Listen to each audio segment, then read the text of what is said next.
c'est Paname. Ici c'est Paname. Ici c'est Paname. Ici c'est Paname. J'ai la tronche du parigo, le cœur qui palpite. On chante, on crie, Paris est magique. Le rouge, le bleu, fier de nos couleurs. Le parc en feu, ressens-tu la ferveur?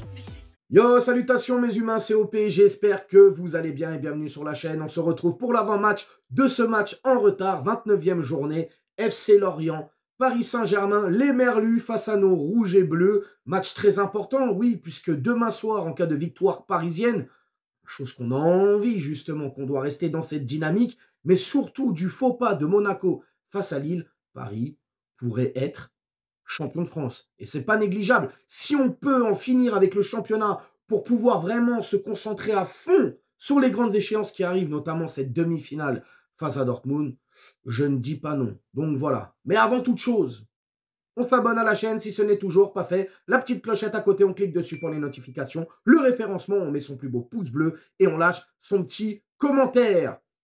On se fait les stats des deux équipes. On parle des Merlus, notre adversaire de demain soir. Et on finit avec nos rouges et bleus. Et on commence tout de suite avec les stats, messieurs.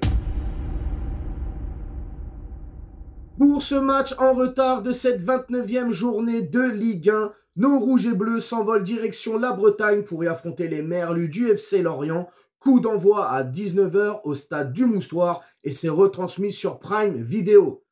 Au classement général de la Ligue 1, le FC Lorient, les Merlus, c'est très compliqué puisqu'ils sont 17e.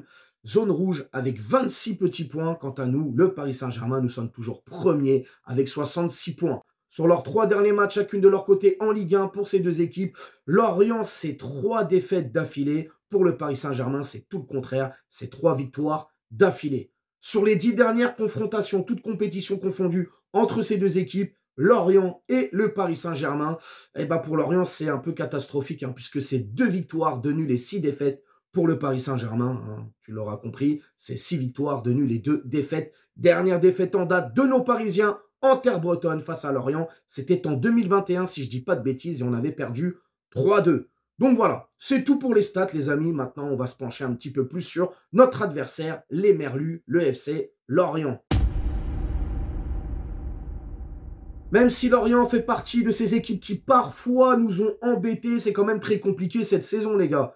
Ah là, on est plus proche de la Ligue 2 que du maintien. Ah, c'est la zone rouge. La zone rouge, ça reste quand même une équipe avec une vraie philosophie de jeu, des principes de base, de la solidarité. Oui, parce que même s'il y a un petit point négatif quand même dans cette équipe, je trouve que ça manque de combativité, d'agressivité. Ça reste quand même une équipe qui va tout donner jusqu'à la fin, que ce soit collectivement, individuellement. Donc attention, c'est jamais simple d'affronter les équipes bretonnes. On le sait, surtout nous, le Paris Saint-Germain.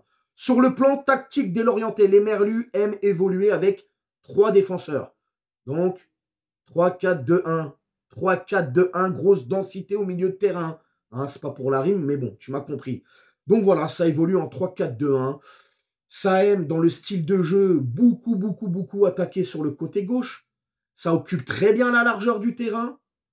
C'est une équipe qui n'est pas trop portée vers l'avant. C'est même plutôt le contraire. C'est plus une équipe qui reste dans sa moitié de terrain. Donc voilà, normalement, ça devrait très bien se passer pour les Parisiens. Mais attention, ne soyons pas dans un délire de on arrive là-bas, ils sont blessés, ils sont 17e, on lève le pied et puis on joue à la baballe. Non, je ne veux pas de ça. Je veux qu'on fasse le même match qu'on a fait face à Lyon et d'autres auparavant. Voilà. Quoi de mieux comme transition pour maintenant parler de nos Parisiens. Et c'est maintenant. Alors, super match de nos Parisiens face aux Lyonnais, 4-1. Bravo, messieurs. Même si la gestion sur la deuxième période, je l'ai trouvé quand même complètement stérile. Alors, je veux bien que tu fasses de la gestion sur 15-20 dernières minutes du match. Tu mènes, voilà, tu fais tourner le ballon. Mais là, tu mènes 4-1 en première mi-temps, tu reviens et tu fais de la gestion sur 45 minutes. Ah, c'est un peu tiré par les cheveux, les gars. Je ne sais pas si c'était le plan de Luis Enrique, mais j'aimerais voir une équipe parisienne un peu rouleau compresseur, quoi. Tu vois, si tu peux en mettre 3-4 autres en deuxième période, faut les mettre. Et si ça se finit à 8-1, c'est très bien. Ah oui, les gars, il faut à un moment donné pousser. J'espère que demain soir, ce sera le cas en tout cas. Si on peut en mettre 5 en première mi-temps ou 2 et en remettre 3 derrière, il faut. Les gars, c'est pas que une mi-temps et après on s'arrête. Bref, Restez dans cette dynamique. Les 3 points impératifs demain soir. On espère aussi le faux pas de Monaco, comme je l'ai dit en intro, face à Lille. Ce qui potentiellement pourrait faire de nous champions de France demain soir. Comme ça on est tranquille, on met de côté. C'est très bien, champion de France. Mais il y a des grandes échéances à aller chercher. Donc voilà, au moins ce sera ça de fait. Hein. Demain soir, concentration, collectif, individualité. Je veux voir les mêmes choses. On doit réitérer les gammes que l'on est en train de proposer en ce moment. De belles gammes même, j'ai envie de vous dire. Alors attention, hein, c'est les Bretons. Ils sont devant leur public. Le stade va être plein. En espérant que ça ne va pas nous charcler les chevilles et les genoux. En plus, c'est du synthétique, donc attention. Messieurs les merlus, faites pas les guignols. Hein. Tranquille. Nous, on a la Ligue des Champions. Vous c'est autre chose. C'est la Ligue rouge. C'est bon, on envoie une petite crotte de nez, on a le droit. Bref, si j'étais coach du PSG, si j'étais coach du Paris Saint-Germain, quel 11 de départ je mets demain soir? Eh bien, je vais te le dire, mon jeune humain. Donnarumma dans les cages, 4-3-3. Donnarumma dans les cages. Je réitère la charnière centrale qu'on a vue face à Lyon, c'est-à-dire Marquinhos, Danilo, encore une fois, grand bravo à Marquis, capitaine, légende, 436 matchs, c'est incroyable. Il est arrivé à l'âge de 19 ans, appareil dentaire, boutonneux, et aujourd'hui c'est un homme accompli. C'est beau. Hernandez à gauche, Hakimi à droite, le milieu de terrain, oulala, ça va faire jaser, OP.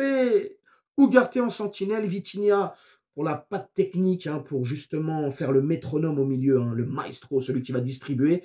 Et je mets Carlos Soler. Quoi? Il met Carlos Soler? Ouais, je mets Carlos Soler. Faut lui donner du temps de jeu, on va lui donner face au Merlu. Et pour l'attaque, je mets Ramos dans l'axe. Ramos. Barcola, très fort. Et Dembélé. Where is Mbappé? Mbappé, where is le banc? Il est sur le banc. Je pense qu'on peut se passer de lui sur ce match. En tout cas, il est sur le banc, donc ça ne veut pas dire qu'il ne jouera pas.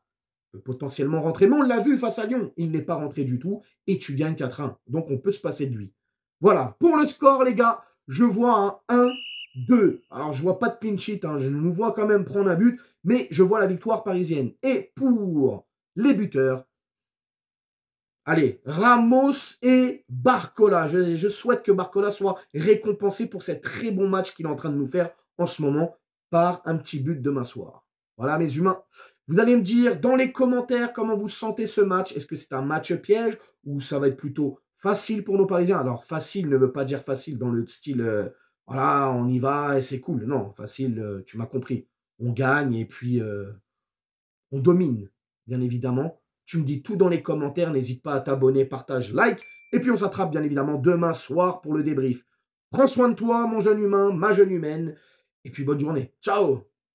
Nique sa mère, les foutiques, c'est l'UTES que j'incarne. Paris capitale et la Liga capitule. On voit toute ton équipe face à Navas.